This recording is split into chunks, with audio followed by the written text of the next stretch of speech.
hanggan, maawa po kayo sa amin at sa buong sansinukob. Amen.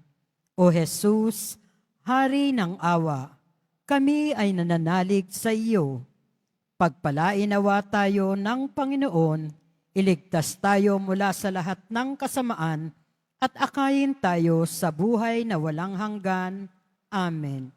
Sa ngalan ng Ama at ng Anak at ng Espiritu Santo. Amen.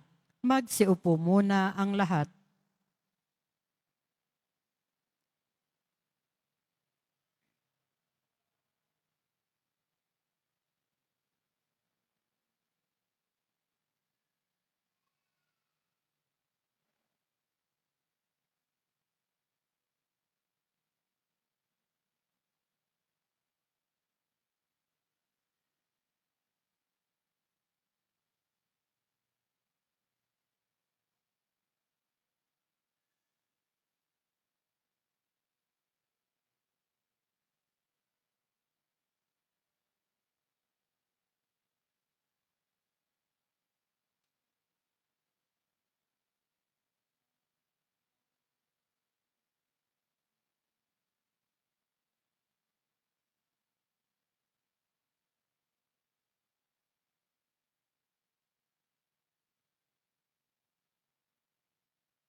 Magsitayo po ang lahat.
Sa ngalan ng Ama at ng Anak at ng Espiritu Santo, Amen. ang pagpapala ng ating Panginoong Hesukristo, ang pag-ibig ng Diyos Ama, at ang pakikipagkaisa ng Espiritu Santo naway sumainyong lahat. At sumaiyo rin. Mga kapatid, upang maging karapat-dapat po tayong tumanggap ng mga bagong biyaya at himala ng Diyos sa misang ito, tumahimik po muna tayong sandali. At nang may kababaang loob kasama ni Maria, humingi po tayo ng awa at patawad sa Diyos sa lahat ng inisip at ginawa nating kasalanan.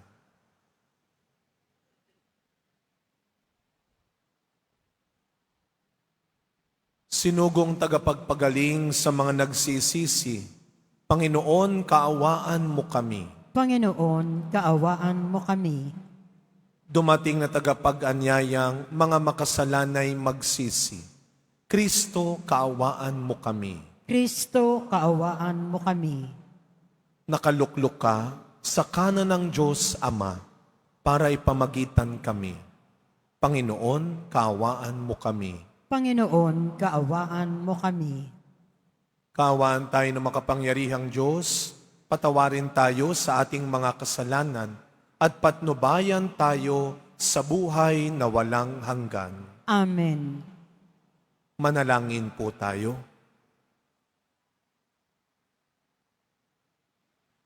Ama naming makapangyarihan, niloob mong akuin ng iyong anak ang krus at kamatayan upang ang sangkatauhay matubos at mabuhay.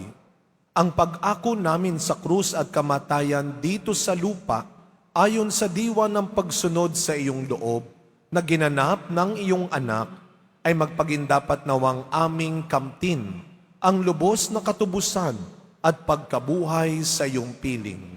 Sa pamamagitan ni Jesucristo, kasama ng Espiritu Santo, magpasawalang hanggan. Amen. Magsiupo ang lahat.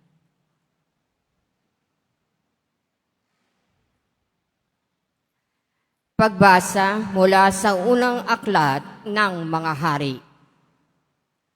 Noong panahong iyon, lumabas ng Jerusalem si Jeroboam at nasa lubong niya si Ahiyas, ang propetang taga-Silo.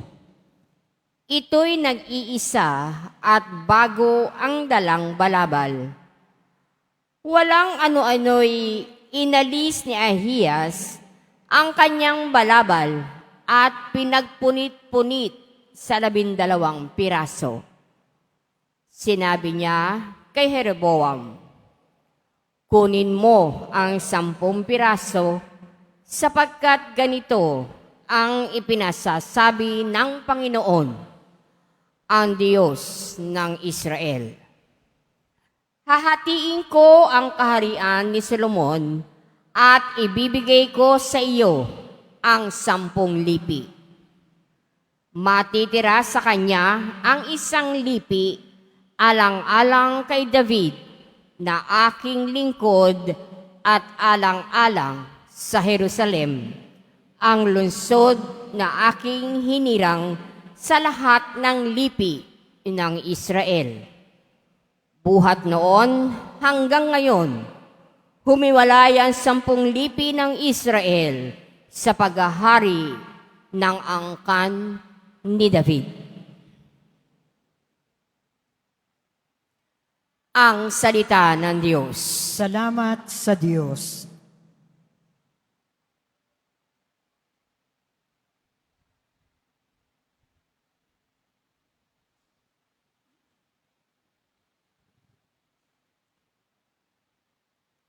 Tinig ko'y iyong pakinggan, ang sabi ng poong mahal. Tinig ko'y iyong pakinggan, ang sabi ng poong mahal. Ang Diyos ay huwag mong paglingkuran. Diyos ng ibang bansay, di dapat luhuran. Ako'y Panginoon, ako ang Diyos mo. Ako ang tumubos sa iyo sa Ehipto. Tinig ko'y iyong pakinggan, ang sabi ng poong mahal. Ngunit ang bayan ko'y hindi ako pansin. Di ako sinunod ng bayang Israel. Sa tigas ng puso, aking binayaan. Ang sariling gusto, nila'y wala siyang sundan. Tinig ko'y iyong pakinggan, ang sabi ng poong mahal. Ang tangi kong hangad, sana ako'y sundin. Sundin ang utos ko ng bayang Israel. Ang kaaway nila'y aking lulupigin. Lahat ng kaaway, agad lilipulin. Tinig ko'y iyong pakinggan, ang sabi ng poong mahal. Magsitayo na po ang lahat.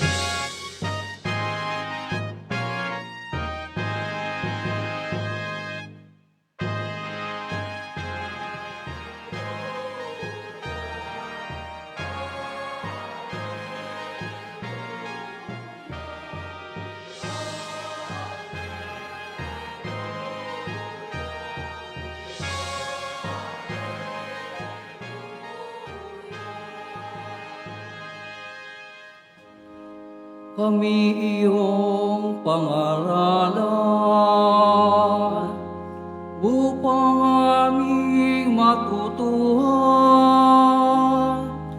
ang salitang bumubuhay. Hallelujah.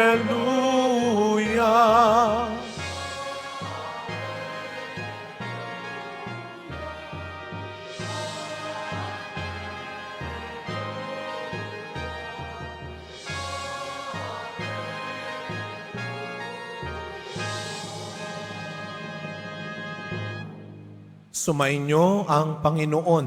At sumaiyo rin. Ang mabuting balita ng Panginoon ayon kay San Marcos. Papuri sa iyo, Panginoon. Noong panahong iyon, pagbabalik ni Jesus mula sa lupain ng Tiro, dumaan siya sa Sidon at nagtuloy sa lawa ng Galilea matapos tahakin ang lupain ng Decapolis. Dinala sa kanyang isang lalaking bingi at utal at ipinamanhik nila na ipatong sa taong ito ang kanyang kamay. Inilayo muna siya ni Jesus sa karamihan at isinuot ang kanyang mga daliri sa mga taingan nito. Pagkatapos, lumura at hinipo ang dila nito. Tumingala si Jesus sa langit at nagbuntong hininga at sinabi sa tao, Ephata, ibig sabihin, mabuksan. At nakarinig na ito, nawala ang pagkautal at nakapagsalita na ng malinaw. Sinabi ni Jesus sa mga tao na huwag ibalita ito kanino man.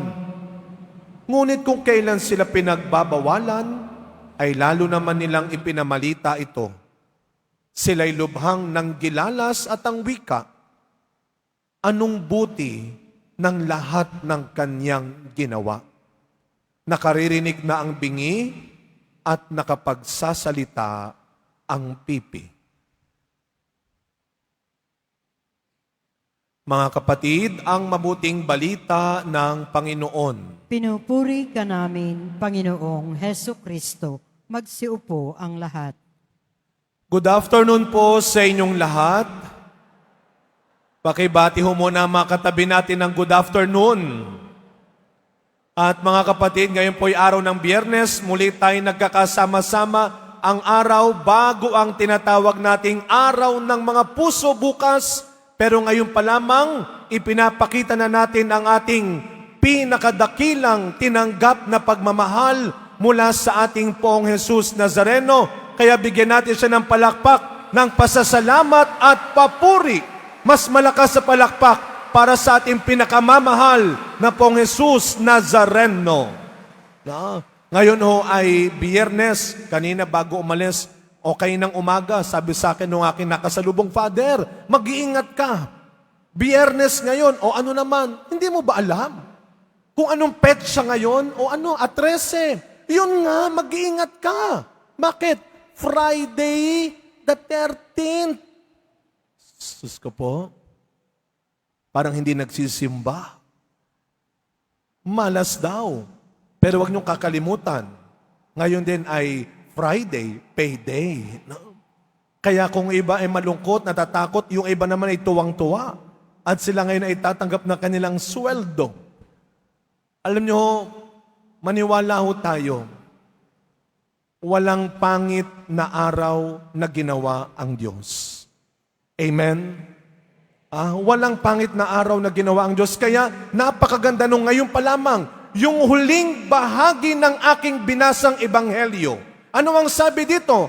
Anong buti ng lahat ng kanyang ginawa, sabay umaraw ng ganito katindi. Kaya pasalamatan natin ang ating Panginoon sa lahat ng kabutihang kanyang ginawa sa atin. Kita nyo na, nung sinabi ko na walang araw na hindi maganda ang ginawa ang Diyos, lumiwanag bigla. Para bang sumasang-ayon ng Diyos. Alam nyo, minsan, totoo naman minsan may mga araw na para bang simula pa lang ng araw, ang dami nang hindi nangyaring maganda. Naranasan nyo ba yon? Umagang-umaga, sunod-sunod, yung mga hindi magaganda at tamang nangyayari. Kaya minsan anong sinasabi mo, napakapangit talaga ng buhay na ito. Wala nang magandang nangyari sa buhay ko. Mali. Hindi pangit ang buhay mo. Pangit lang ang gising mo. Pangit lang yung araw na iyon siguro. Matulog ka mamayang gabi, bukas, isang bagong pagkakataon ang binibigay ng Diyos sa iyo para gawing tama at mas mabuti ang araw na ito. At ganun tayo kamahal ng Diyos.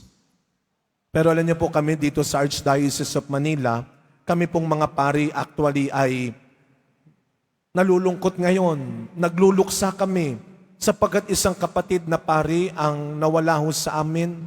Yung aking pinalitan na parish priest sa Assumption sa Leberisa, kagabi ho ay pumanaw na. Isama natin ho sa ating panalangin sa misang ito ang kapayapaan ng kaluluwa ni Father Doji Asuncion. Siya ho ay taon din na lumaban sa kanyang karamdaman, sa kanyang sitwasyon. Tapos kaninang umaga naman, yung aking kasamang nagmisa ako sa may Bangko Sentral, yung kapatid din niya ay pumanaw. Hindi natin masasabi kung hanggang kailan makakasama ang mga taong kasama natin ngayon. Nung bata ho kami, maikwento ko lang, nung bata ho kami, kaming magkakapatid, that time 3 pa lang kami, kami ay mga floor managers sa bahay. Kasi sa sahig kami natutulog magkakapatid. Sino dito nakaranas matulog sa sahig nung bata sila? Di ba? Huwag kayong mahiya, mga floor manager tayo. Di ba? Lalatag ng banig. Kahoy pa yung sahig namin dati. Ilalatag na yung banig. Sabi ng nanay ko, sarado nyo na yung TV. Matulog na kayo, maglatag na kayo. Lalatag kami. Alam nyo, bago kami matulog, nanonood ang nanay ko ngayon, sigurado ako. Bago kami matulog, magkakapatid, meron kami seremonyas. Bago matulog, nag-aaway-away muna kami. Anong pinagtatalunan namin? Yung aming teritoryo sa sahig. Huwag kang lalagpas. Kaya meron kaming unan, yung hotdog na unan, pinanghaharang namin sa pagitan namin. Huwag kang didikit, huwag kang didikit. Di ba isa yan sa mga away natin ng magkakapatid eh. Ayaw nating nagkakadikitan tayo. Naalala mo ba yung ginawa mo sa kapatid mo? Huwag kang didikit sa akin. Pero isang araw, hahanapin mo rin yan. Alam niyo mga kapatid, sa unang pagbasa, yan ang nangyari sa mga magkakapatid. Dahil sa kasalanan ni Solomon, ano ang kapalit nito? Nagkawatak-watak ang bayang Israel na binuo ng Diyos. Ang Israel at ang Huda ay nagkaroon ng pagkakahati. Yan ang bunga ng kasalanan ni Solomon. Dahil hindi siya sumunod sa Diyos, dahil nagtaksil siya at nagkamali sa Diyos, pagkakawatak-watak ang naging bunga nito. Buti na lang ang Diyos hindi sumuko sa kanyang mga anak. At anong ginawa ng Diyos? Ipinadala ang kanyang bugtong na anak upang buuin ang sinira ng kasalanan, upang buuin ang kanyang mga anak na nagkawatak-watak. At sa ating ebanghelyong narinig ngayon, ipinapaalala sa atin ni Kristo, ano ang isang mahalagang paraan para tayong mga magkakapatid, hindi man sa dugo, pero sa pananampalataya, ay magkakaisa kahit magkakaiba. Yung ating pasyente sa ebanghelyo natin ngayon. Alam natin si Kristo ay ang pinagmumulan ng ating kagalingan. Lahat ng mga humihingi ng kagalingan sa kanyang karamdaman, taas ang kamay. Sinong mga may karamdaman ngayon na humihingi ng pagpapagaling ng Panginoon? Lahat ng naniniwala na ngayon din, kayang-kaya tayong pagalingin ng Panginoong Jesus Nazareno. Pumalakpak tayo ng malakas na malakas. Pero alam mo ninyo, kinukwento ko kanina at next week, may bago tayong kaibigan na isang santo na nagngangalang Saint Charbel Makhlouf. Siya ho ay isang Lebanese na monk, ermitanyo. Siya ngayon ay nakikilala bilang isa rin sa mga makapangyarihang tagapagdasal natin sa langit. Pero anong sabi ni Saint Charbel? Mas maniwala tayo sa pananampalataya, hindi lang sa himala. Ano? Pag walang himala, hindi ka na maniniwala? Pag walang himala, hindi ka na magsisimba? Pag walang himala, hindi ka na maniniwala sa Kanya?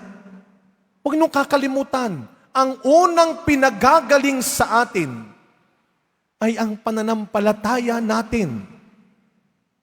Dahil kung malakas ang ating pananampalataya, kahit walang himala, hindi mo iiwan ang Poong Jesus Nazareno. Amen. Kaya hindi porket hindi pa kagad nakukuha, hindi naman pala totoo yan eh. Hindi naman pala totoo yan sa Saint Charbel. Hindi naman pala totoo yung debosyon sa Nazareno. Ang tagal na namin humihingi ng anak.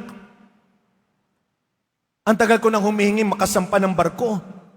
Ang tagal ko nang humihingi matanggap ako sa trabaho.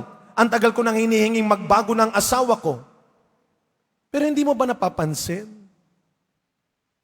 Ilang taon, kahit wala pa, nandito ka pa rin. Dahil yun ang unang biyaya at himala. Ang makaya natin ang lahat. Ang magkaroon ng pananampalataya. Kaya ano ang sabi ng Panginoon? Ano ang isang makapangyarihang salita sa Ebanghelyo? Ephata. Mabuksan. Yan ang magiging daan natin sa pagkakaisa natin bilang magkakapatid. Hindi naman magkakaroon ng pagkakapare-pareho eh. Ang pagkakaisa ba makakamtang kapag pare-pareho na tayo? Paano? Kailan mangyayari yun? Magkakaiba tayo. Tignan mo pa lang yung katabi mo, ibang-iba na. Buhok mo pa lang. Suot mo pa lang sa kanya. Lalo na, hindi tayo magkakatulad ng talino, ng kakayahan, ng lakas, ng kahinaan. ng kapintasan. Pero hindi ibig sabihin nun, hindi na tayo pwedeng maging mabubuting magkakapatid. Ano daw ang sikreto? Ephata. Mabuksan. Buksan nawa ng Diyos, hindi lang ang mata natin, hindi lang ang tenga natin. Buksan nawa ng Diyos ang pag-iisip natin, ang kalooban natin. At matuto tayong rumispeto sa pagkakaiba-iba ng bawat isa. Matuto tayong rumispeto sa kakayahan ng bawat isa. Matuto tayong rumispeto sa biyaya ng bawat isa. At matutunan nating irespeto na may kahinaan, kapintasan ang bawat isa. At pag nangyari yon, tatawagin tayong mabubuting mga anak ng Diyos. Magkakapatid tayo. Ano ang iyak ng isang magulang? Naalala ko ito Bida na naman ang nanay ko nito, lagot ako sa kanya pag uwi ko. Nung bata ho kami, nag-away kami ng kuya ko. Hindi lang pala sa pelikula yon. Sa sobra sigurong inis ng nanay ko, sabi niya, eto 2 kutsilyo. Sige. Yun ang pinakamasakit. Yung buhay ka pa, nag-aaway-away sila sa harap mo. Kaya may mga magulang na hindi, na hindi makabitaw. Kahit naghihirap na sa banig ng kamatayan, ng karamdaman, hindi makabitaw. Bakit? Paano ko iiwan ang mga anak ko? Buhay pa ako. Nag-aaway na, nagtatalo-talo na. Baka hanggang kabilang buhay, pinoproblema ko sila. Totoo po ito. Nung sinabihan ko po yung mga anak, bulungan nyo na ang nanay nyo. Huwag ka na mag-alala. Kami nang bahala sa isa't isa. Wala pang 30 minutos, namatay yung nanay. Hindi dahil ako nakapatay, kundi dahil sa wakas, natanggap nilang magkakapatid na magkakapatid sila. Kaya sa pagpapatuloy na misa natin, mga kapatid, ipagdasal po natin na sana hanggat tayo ay nabubuhay, maging bukas tayo sa bawat isa. Hindi lang sa mga kapatid natin sa dugo, lalo na sa ating mga kadeboto, sa ating mga kapatid sa pananampalataya, na hindi lang tayo ang nangangailangan. Huwag tayong aalis ng simbahan nang hindi nating ipinagdarasal ang bawat isa. Araw-araw, pinagpapala ng Diyos ang bawat isa, lalo na ang kapatid na marunong umunawa, magmahal, magpatawad, at magbigay sa kanyang kapatid. Be open. Amen.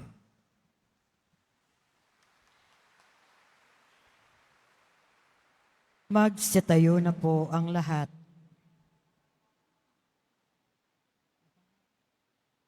Minamahal kong mga kapatid, idulog natin sa mahal na pong Jesus Nazareno ang ating mga kahilingan, taglay ang matibay na pananampalataya sa kanyang pagkadiyos, ang tapat na pag-asa sa kanyang kapangyarihan at ang maningas na pag-ibig sa kanyang puso.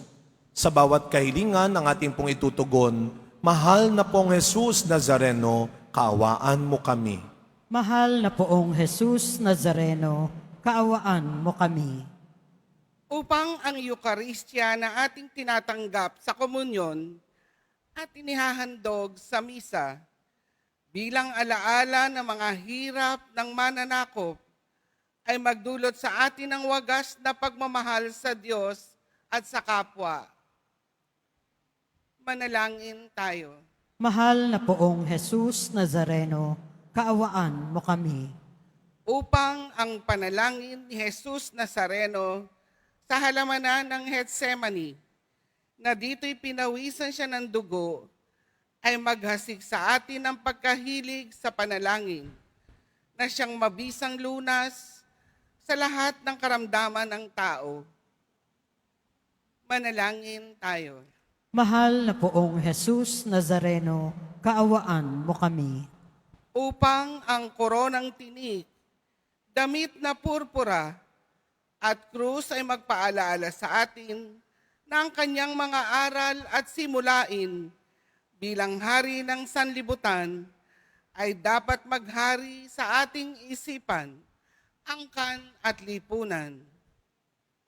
Manalangin tayo. Mahal na poong Jesus Nazareno, kaawaan mo kami.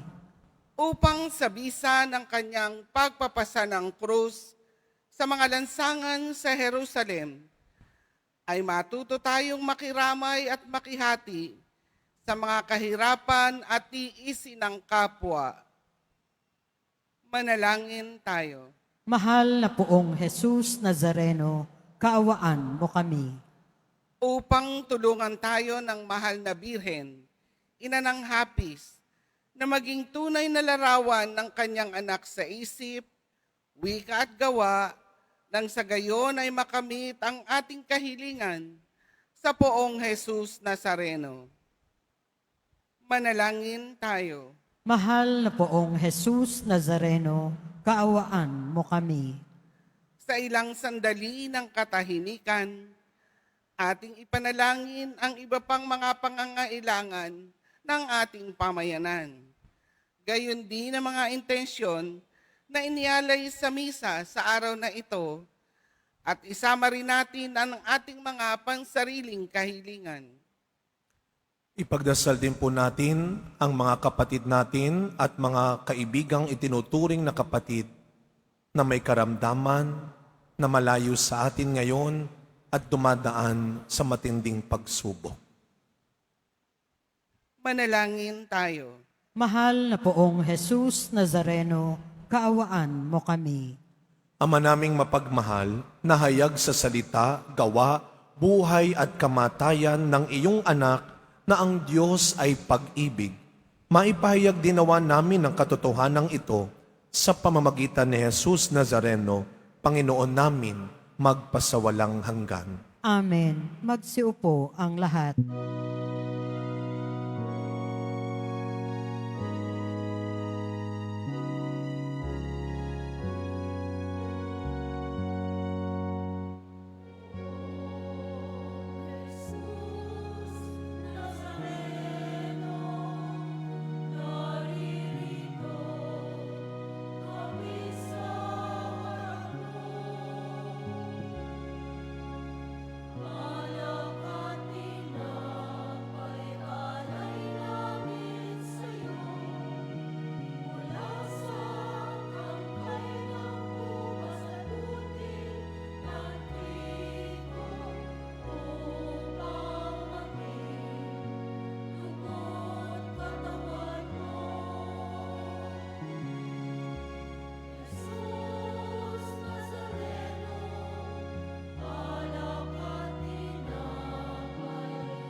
Magsitayo na po ang lahat.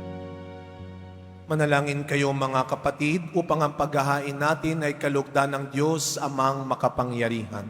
Tanggapin nawa ng Panginoon itong paghahain sa iyong mga kamay, sa kapurihan niya at karangalan sa ating kapakinabangan at sa buong sambayanan niyang banal.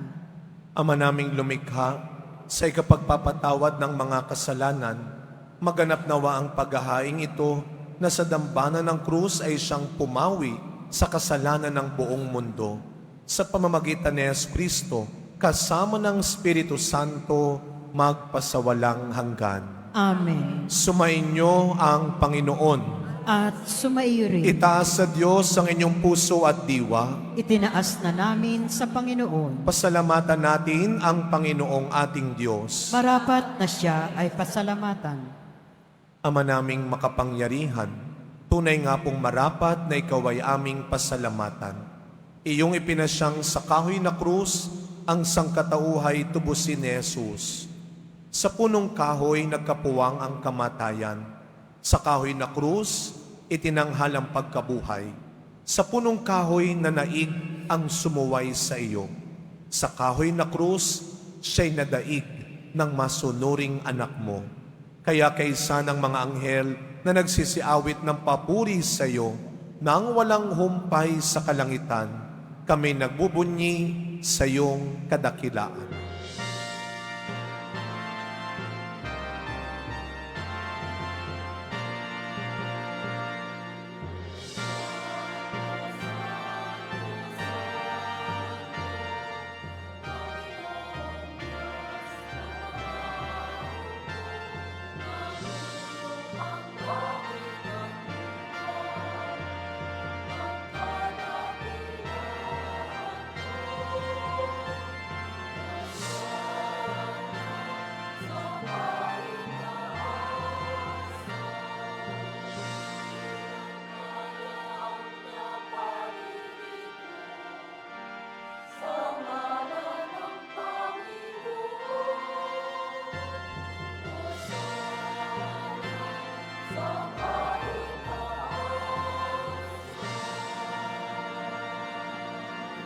Magsiluhod po ang lahat.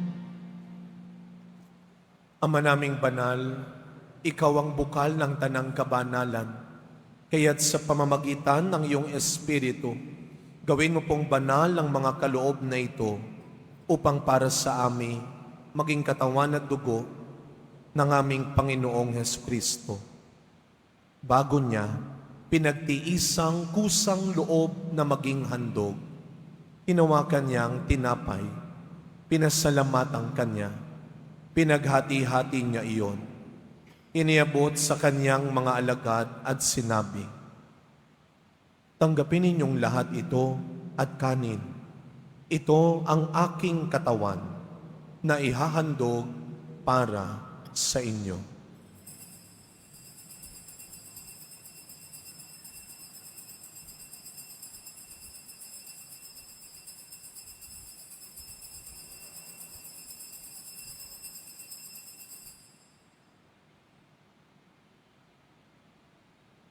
Gayun din naman, nung matapos ang hapunan, hinawakan niya ang kalis, muli kanyang pinasalamatan.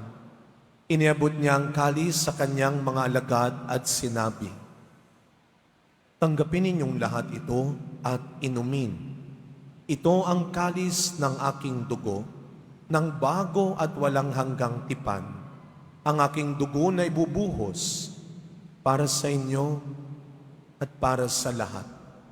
Sa ikapagpapatawad ng mga kasalanan, gawin ninyo ito sa pag-alala sa akin."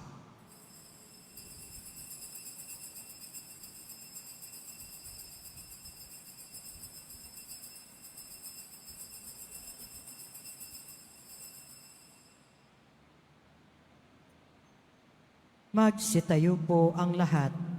Ang misteryo ng pananampalataya. Si Kristo'y namatay, si Kristo'y nabuhay, si Kristo'y babalik sa wakas ng panahon. Ama, ginagawa namin ngayon ang pag-alala sa pagkamatay at muling pagkabuhay ng iyong anak.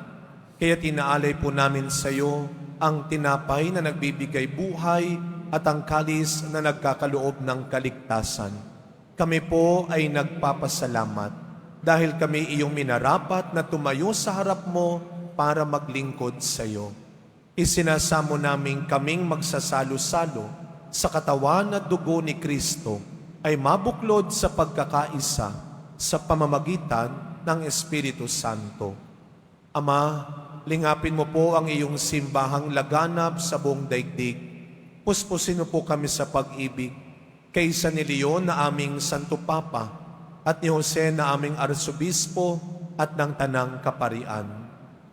Alalahanin mo rin po ang iyong lingkod na si Father Doji Asuncion at ang mga kapatid naming nahimlay nang may pag-asang sila'y muling mabubuhay, gayon din ang lahat ng mga pumanaw.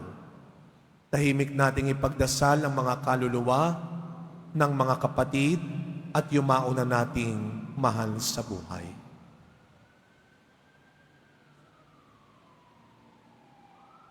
Kawaan mo po sila at patuloyin sa iyong kaliwanagan. Kawaan mo at pagindapating kaming lahat na makasalo sa iyong buhay na walang wakas. Kaisa ng mahal na Birheng Maria na ina ng Diyos, ng kabiyak ng puso niyang si San Jose, kaisa ng mga apostol, San Juan Bautista, Padre Pio, Mother Teresa ng Calcutta, Saint Charbel Macluf, at ng lahat ng mga banal na namuhay dito sa daigdig ng kalugod-lugod sa iyo, may pagdiwang nawa namin ang pagpupuri sa ikararangal mo sa pamamagitan ng iyong anak na aming Panginoong Hesukristo. Sa pamamagitan ni Kristo, kasama niya at sa Kanya, ang lahat ng parangal at papuri ay sa iyo, Diyos Amang makapangyarihan, kasama ng Espiritu Santo, magpasa walang hanggan.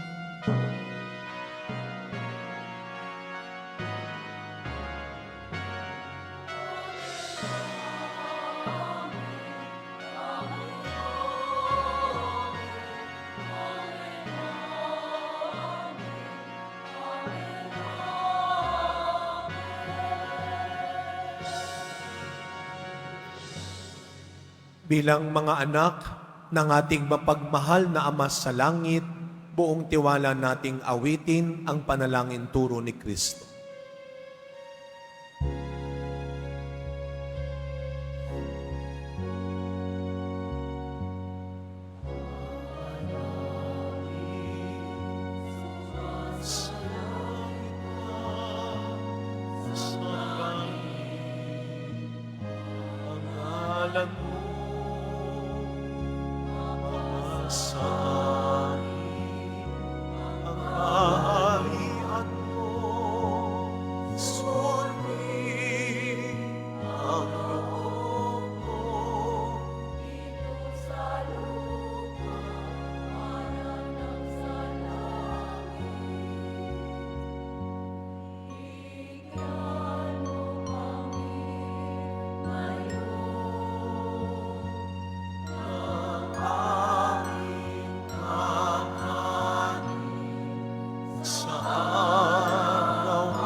Pagpapatawad namin.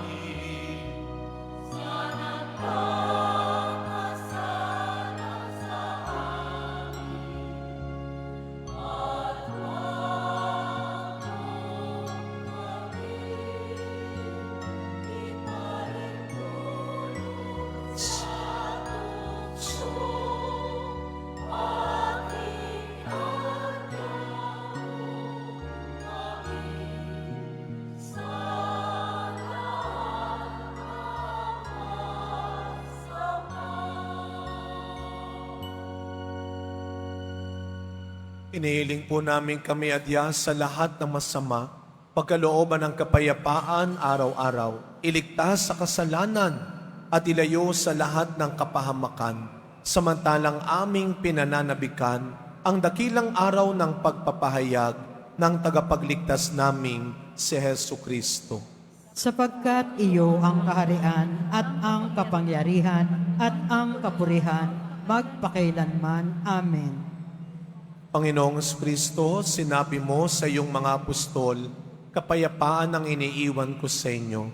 Ang aking kapayapaan ang ibinibigay ko sa inyo. Tunghayan niyo po ang aming pananampalataya at huwag ang marami at paulit-ulit naming pagkakasala. Pagkalooban po kami ng kapayapaan at pagkakaisa ayon sa iyong kalooban, kasama ng Espiritu Santo, magpasawalang hanggan. Amen. Ang kapayapaan ng ating Panginoon ay laging sumainyong lahat. at sumaiyo rin. Araw-araw, lalo mong mahalin at pahalagahan ang mga taong kasama pa natin. Magbigayan po tayo ngayon ng kapayapaan sa isa't isa. Peace be with you.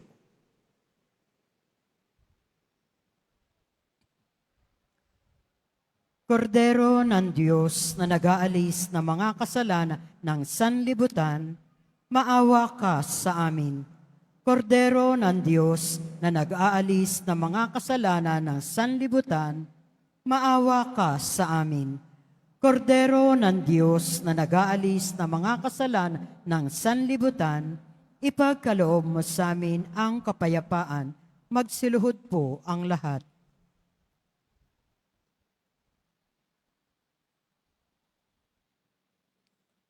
Masdan ninyo ang ating mahal na pong Jesus Nazareno, ang anak ni Maria. Siya ang tunay mong kailangan. Siya ang tunay mong kaligtasan. Ang kordero ng Diyos na nag-aalis ng mga kasalanan ng sanlibutan, mapapalad po tayong lahat na inaanyayahan sa kanyang piging. Panginoon, hindi ako karapat-dapat na magpatuloy sa iyo, ngunit sa isang salita mo lamang ay gagaling na ako.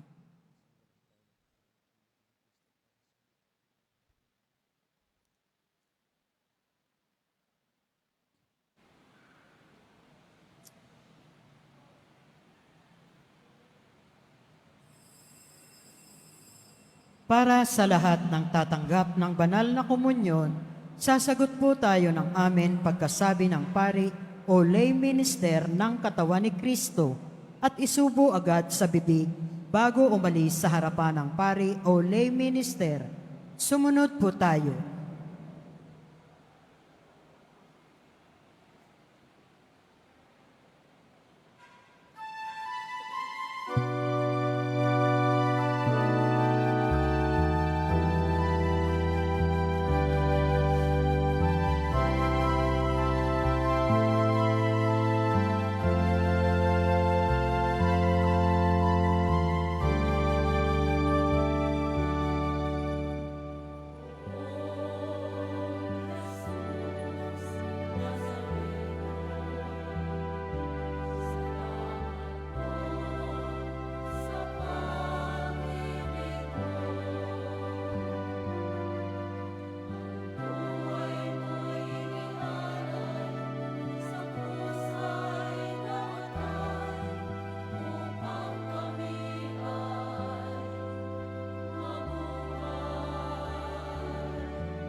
Announcement. Mga kadiboto, mabibili pa rin po sa ating Pilgrim Center and Souvenir Shop ang mga imahe ng Poong Jesus Nazareno at aklat dasalan patungkol sa Poong Jesus Nazareno, English or Tagalog, at iba pang mga souvenir. Ito po ay matatagpuan sa pinakaharap ng ating simbahan. Ang The Nazarene Catholic School, paaralan ng Basilica Minore at pambansang dambana ng Jesus Nazareno ay tumatanggap na ng mga mag-aaral mula sa preschool hanggang senior high school para sa school year 2026-2027. Para sa lahat ng mag-e-enroll ng grade 1 at grade 7, ang paaralan po ay magbibigay ng libreng mga libro para sa taong 2025-2026. Mayroong ring academic discount para sa mga mag-aaral na kabilang sa top 10. Mayroong matatanggap na 13,000 ESC subsidy ang mga grade 7 na patuloy nilang matatanggap hanggang sa sila ay makarating ng grade 10. Bukod pa dito, ang lahat ng mga mag-aaral na papasok bilang grade 11 mula sa public school ay maaari pong mag-enroll sa The Nazarene Catholic School ng libre. Ang paaralan ay matatagpuan sa R. Hidalgo Street, Quiapo, Manila, malapit sa dating MLQ University at Holy Face Convent. Ito po ay bukas mula 8:00 ng umaga hanggang 4:00 ng hapon. Para sa karagdagang informasyon, maaari kayong mag-message sa Nazarene Catholic School Facebook page para sa iba pang tulong pang-edukasyon, pinansyal, diskwento at mga scholarship na maaaring matanggap mula sa paaralan o sa ating simbahan. Maaari niyong tawagan ang mga sumusunod na numero 8244-5609 o 0966-211-2152. Maraming salamat po. Pagkatapos ng misa, ang pagbabasbas po ng banal na tubig ay magaganap sa labas ng ating simbahan.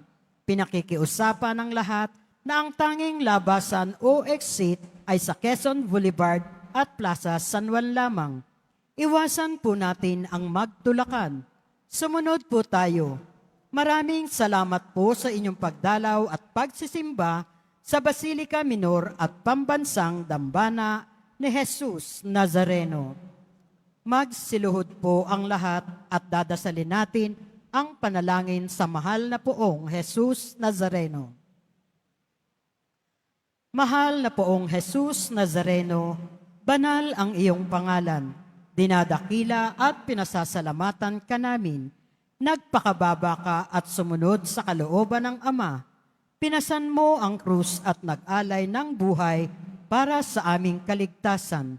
Tanggapin mo ang aming dasal at sakripisyo.